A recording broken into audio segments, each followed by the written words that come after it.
We are going to complete the square to find the vertex of this parabola, which is in standard form. Step 1, if there's a number in front of x squared, it gets factored out of the first two terms. But there isn't one, so we're done that part.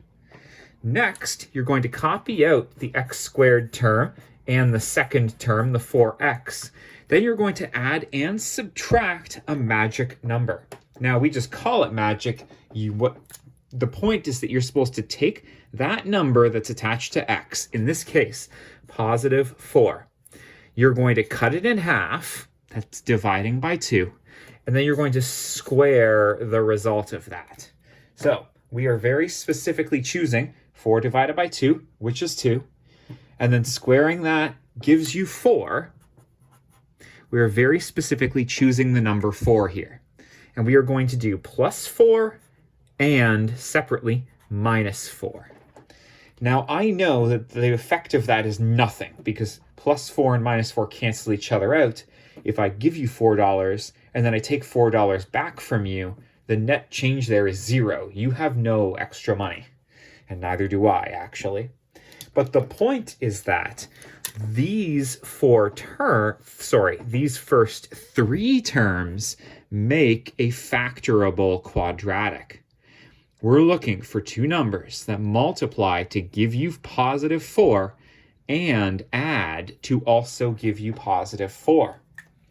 The answer to that is positive 2 and positive 2. Now, you can write that as x plus 2 times another x plus 2. Or you can write x plus 2 all squared. That looks much more like vertex form. These first 3 things have turned into that. And the extra minus 4 that's on the outside is left over. If there was an extra number added or subtracted from the end here, it would have been written here and then combined with the minus 4 to make a new number, but we didn't have one, so we didn't bother doing that. This is the vertex form of that parabola. And from it, you can read the vertex directly.